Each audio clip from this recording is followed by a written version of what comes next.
Now in its second generation, the updated PACCAR MX-13 engine ratings have been optimized and expanded for even better efficiency and performance. In this video, you'll discover how these updates make the MX-13 a more reliable, fuel-efficient, and powerful engine. And you'll see how you can get the most out of your MX-13. PACCAR has been building engines for more than 50 years, perfecting advanced designs and precision construction techniques. Experience and knowledge combine to produce a superior product. Engines producing peak performance mile after trouble-free mile. When an engine performs well, your job is easier. And when it burns less fuel, that adds value. Once you know more about the MX-13 features and functions and learn how to operate it at maximum performance levels, you'll do a better job, be a better driver, be a better, more valuable employee. We've divided this video into 3 chapters. Look at all the chapters at once or select each one individually. Either way, we know you'll learn something of value, something you can put to good use out on the road.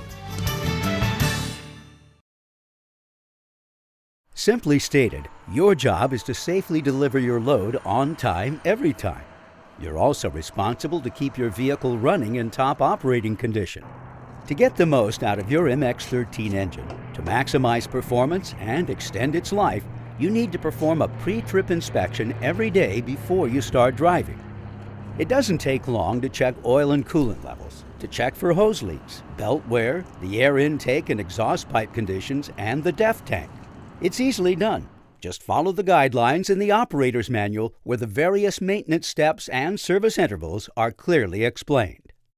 Some maintenance procedures carried out at longer intervals will require special tools or will need to be done by qualified personnel, such as those found at your authorized PACCAR engine service location. The operator's manual also specifies the types of fluids PACCAR recommends or requires. A high-quality SAE CJ4 10W30 heavy-duty engine oil is the primary recommendation for the MX-13 engine. While 15W40 can be used, the 2013 engine operates most efficiently on 10W30, delivering maximum fuel economy benefit. However, durability and engine longevity will be unaffected regardless of oil weight used. Your owner's manual contains more information about oil specifications. A heavy-duty extended life coolant that meets ASTM D6210 chemical composition specifications must be used. Ultra-low sulfur diesel fuel with a cetane number no lower than 45 must be used to meet emissions regulations and to prevent damage to the engine and exhaust system. The diesel exhaust fluid must be certified by the American Petroleum Institute for the SCR aftertreatment system to work properly. Next, let's review the standard engine starting procedure. First, set the parking brake, and manual, automated, and automatic transmission should be placed in neutral. With the accelerator pedal in the idle position, turn the key to start position and wait a few seconds for the engine to run through its electrical checks. The check engine, stop engine, diesel particulate filter status, and high exhaust temperature warning lamps will briefly light to let you know they're working. If the engine doesn't start after 10 seconds, release the key, wait 10 seconds, and try again. To protect the starter from overheating, never run it for more than 30 seconds at a time. Once the engine starts, let it idle until the oil pressure gauge warning lamp goes out and the gauge shows minimum pressure or more. That should happen within 15 seconds. If it doesn't, shut down the engine and notify service personnel. At this point, you're good to go. While engine fuel economy usually improves significantly with miles, there is no break-in period or procedure with the MX-13. Also, no special warm-up steps need to be taken, unless you're in cold weather conditions. In this case, the start procedure is the same, but you should increase your speed slowly to allow engine lubrication and oil pressure to stabilize. Likewise, when warming a cold engine at idle, do so at a fast idle. To maximize engine life, the recommended procedure is to first let the engine cool down by idling it at 1,000 RPM for 4 minutes. Then run it at low idle for another 30 seconds before shutting it down. Once parked, do not disconnect the batteries immediately. You need to wait a couple of minutes for the SCR system to purge before cutting the battery power. You'll hear the DEF pump as it purges the lines. If your truck is registered in California or another state that's adopted California's idling reduction regulations, it's either equipped with a special decal on the left side of the truck allowing extended idle, or it's equipped with an automatic engine shutdown system. This system is described in detail in your engine and after-treatment operator's manuals. Let's take a close look at some of the controls, gauges, and warning lamps that monitor MX-13 engine maintenance and performance.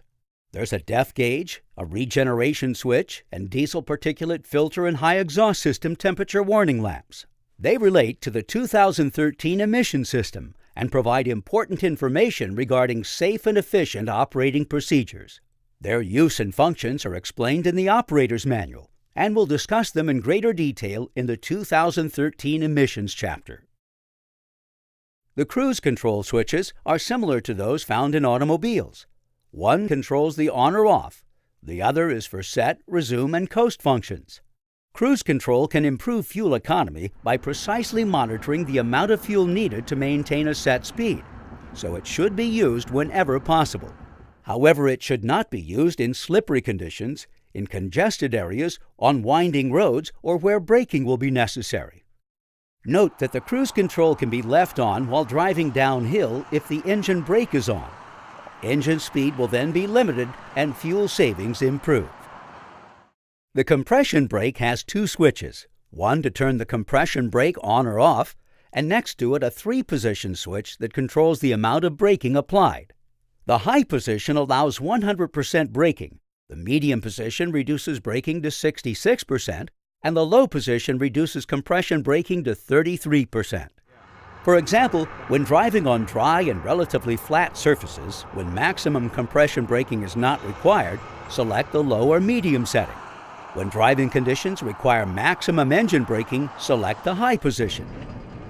The MX-13 engine brake has been improved to operate better at lower engine speeds, but will provide more power at higher engine speeds. The MX-13 engine brake does an excellent job slowing the vehicle. It's very quiet and responsive to the settings, but it's not intended to act as the primary brake for the vehicle. There are times when the service brakes must be used as well, in an emergency situation, and when bringing the vehicle to a complete stop, for example. Also, the engine brake should not be used when driving bobtail or on road surfaces with poor traction or in localities where engine brakes are not allowed. All of these devices are described in detail in your manuals. Reading these manuals is required for proper engine and vehicle operation. And remember, PACCAR is always there to support you. If your engine needs shop maintenance or service, there's a Kenworth dealer ready to help. They're easy to find. Just make a free 1-800 call to the PACCAR Customer Call Center anytime, any day of the week. All vehicles meeting the 2013 EPA engine emission requirements are required to have onboard diagnostics to monitor the performance and functionality of emission-related devices, both on the engine and in the after-treatment components. This OBD system also protects against emissions tampering and allows emissions testing without exhaust gas analysis.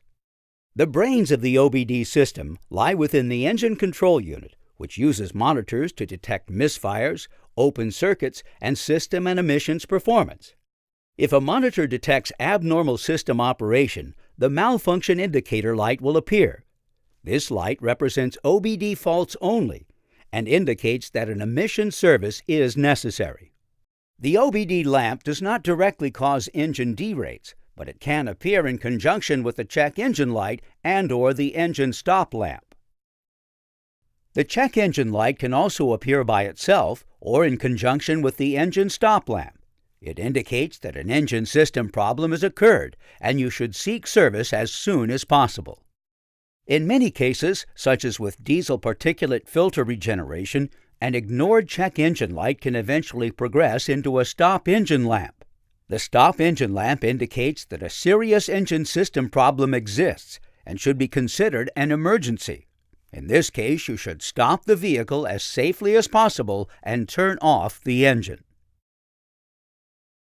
All MX-13 engines are equipped with an exhaust aftertreatment system that includes a diesel particulate filter and a selective catalytic reducer. Soot generated by the engine is removed from the exhaust stream by the diesel particulate filter. To continue operating at peak performance, the aftertreatment system cleans or regenerates the diesel particulate filter to maintain optimal exhaust flow. Regeneration occurs automatically at higher exhaust temperature, so nothing is required by the drivers. As a precaution to pedestrians and service personnel, regeneration will pause at speeds below 5 miles an hour, and a high exhaust system temperature lamp will illuminate, indicating that the system is still very hot. Regeneration will resume when the vehicle has reached speeds above 5 miles an hour. This is designed as a safety device, and the light will reset itself automatically when temperatures decrease or speed increases. Both the passive and active regenerations primarily occur in the background without your involvement. However, there are situations when you will need to interact with the system. If you're operating near flammable vapors, dry grass, or other unsuitable conditions, the elevated exhaust temperatures produced by regeneration should be avoided by using the stop position on the regeneration switch. All vehicles come equipped with a 3-position regeneration switch mounted on the dash. 3-position switches can be used to postpone a regeneration until conditions allow. Select the stop position when necessary by pushing the switch into the up position. Once the vehicle leaves the unsuitable conditions, return the switch to the center position, allowing the vehicle to perform the necessary regeneration. It's important to return the switch to the center position as soon as conditions permit. Failure to do so will result in particulate buildup in the filter, a forced stationary regeneration, and potential damage to the filter. Allowing the system to continually clean the filter will result in improved vehicle efficiency and uptime.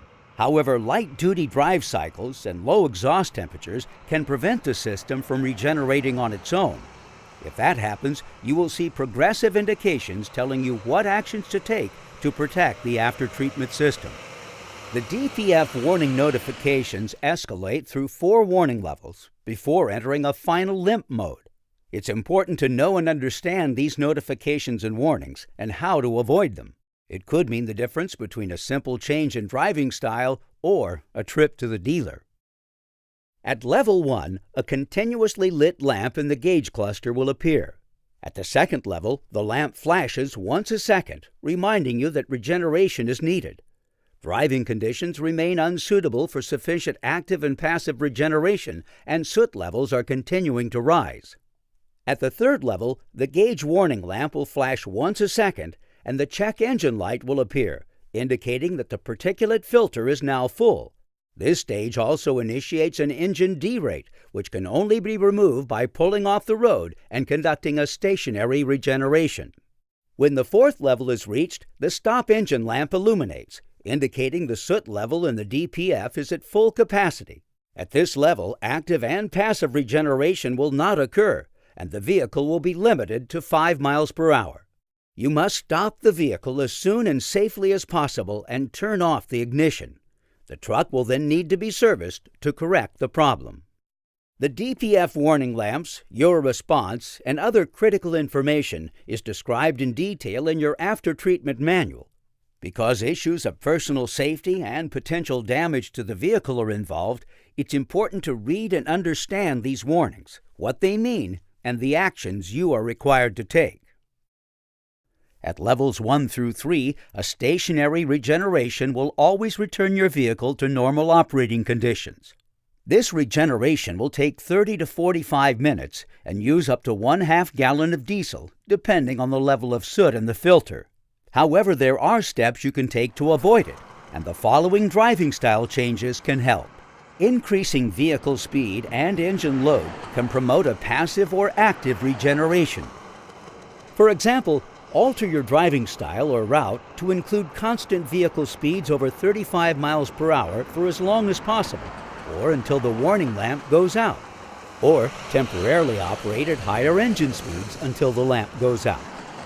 The MX-13 is able to regenerate under the lightest engine loads when operating at speeds between 1400 and 1750 RPM. If you're unable to make these changes to clean the particulate filter, a stationary regeneration will be required. The vehicle should always be parked outside in a safe location where there are no combustible vapors, and at least 5 feet between the vehicle and any combustible materials. Next, verify that the following conditions are met: that the parking brake is set, the engine is at low idle, that neither the throttle brake nor clutch is applied, that the PTO is disengaged and the transmission is in neutral, and the cruise control and engine brake are both off. Then get out and check once again to make sure no people are near the vehicle and that combustible materials are at least 5 feet away. Return to the cab and push the regeneration switch for at least 4 to 8 seconds to initiate action. It may take 30 seconds or more to start, as the system conducts various self-checks. You'll hear the engine revs increase when the regeneration starts. Accidental throttle, brake, or clutch movements will not stop a parked regeneration.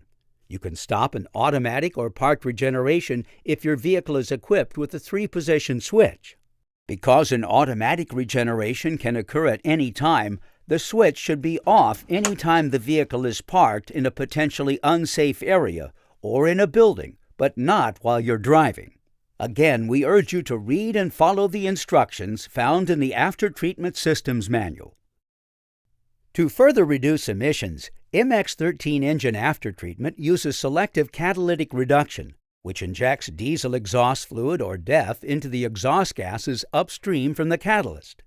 DEF consumption typically runs about 3% of diesel consumption. DEF is a mixture of 1/3 urea and 2/3 distilled water, and is contained in its own tank mounted on the frame rail behind the cab or sleeper. The fluid is safe and non-toxic, but is mildly corrosive, so care should be taken when filling the tank. It should be washed off the vehicle, skin, and clothing if contact is made. During very cold weather, DEF will turn to slush around 11 degrees Fahrenheit, minus 12 degrees Celsius. Because the SCR system purges DEF to prevent damage from freezing, you should wait 2 minutes to disconnect the batteries after engine shutdown. Also, do not add chemicals or additives to the DEF in an effort to prevent freezing. Any tank contamination requires immediate attention and may require cleaning by an authorized service repair facility. The dash-mounted DEF gauge monitors the fluid level and will warn you when it gets low. There are 4 warning stages. If the tank is not refilled when necessary, eventually the engine will derate and vehicle speed will be limited. At stage 1, the DEF gauge warning light illuminates. This occurs when the DEF gauge reads approximately 12% full. Actual percentages will vary slightly depending on the DEF tank your vehicle is equipped with. In addition, a solid illuminated DEF symbol will appear on the dash, along with a diesel exhaust fluid low message in the driver information and performance centers. At stage 2, approximately 8% DEF tank capacity, the DEF symbol on the dash will begin to flash once per second. This is the final warning stage before a progressive power derate will occur. The tank is close to empty at the beginning of stage 3, and the engine will begin to gradually derate to 60% of peak torque. At the same time, the check engine lamp illuminates, and the Driver Performance Center displays a message signifying that a derate has been applied. At stage 4, if DEF is not replenished, the derate message in the gauge cluster will change from amber to red. Continued driving will result in active fault codes and a speed restriction of 5 miles per hour. These notifications, derates, and faults can be resolved or avoided easily and immediately by refilling the DEF tank to approximately 25% capacity or above. It's important to understand the warning levels descriptions in the After-Treatment Operator's Manual. The manual also contains DEF recommendations and specifications, all of which are important to follow for optimum engine performance. It is imperative that only diesel exhaust fluid that meets the standards of the American Petroleum Institute is used. PACCAR recommends using TRP Clean Blue diesel exhaust fluid, which is available at all authorized PACCAR engine service locations. It only takes a few minutes to fill the DEF tank. You can purchase 1-gallon containers of DEF fluid to keep in a secure location for emergencies.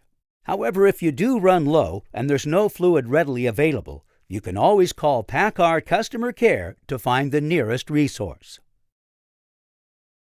The PACCAR MX-13 engine is an advanced design, offering high performance and lower operating cost, fuel being the biggest component. However, the driver and the equipment play a major role when it comes to reducing that expense. For example, the bigger, more powerful the engine, the more fuel it will consume. However, the engine settings also make a difference. When your vehicle was spec'd, decisions were made to emphasize performance or fuel economy, or a blend of both. Identical engines set for vocational and highway applications will never get the same fuel mileage results. The shape of the vehicle also makes a difference. You would expect a tractor with aerodynamically designed hood, bumpers, side fairings, cab, and sleeper to be more fuel efficient than a conventional model. And of course, the size of the load you carry affect your mileage numbers as well. While the load you carry may not be your choice, you can contribute to your vehicle's operating efficiency by making sure engine cooling and lubrication levels are topped off, by running the correct tire pressure and replacing worn tires, for example, by performing vehicle maintenance when required with special attention paid to the after-treatment emission systems. It's well known that weather has a direct effect upon fuel economy. Drivers can expect lower numbers during winter months in northern states. The weather makes a difference, as do the seasonal fuel blends that burn less efficiently. You should try to avoid them. Try to plan your route with fuel economy in mind. If possible, avoid routes with bad weather, a series of steep grades, major traffic congestion, or bad road surfaces. All these conditions will negatively impact fuel economy. Many things will influence your mileage results, but the biggest impact is made by you when you're behind the wheel. How you start out and accelerate, how you shift and brake, what cruising speed you choose, and how well you anticipate and react to road and traffic conditions ahead. The key is to limit engine speed and to maintain a smooth, consistent driving style.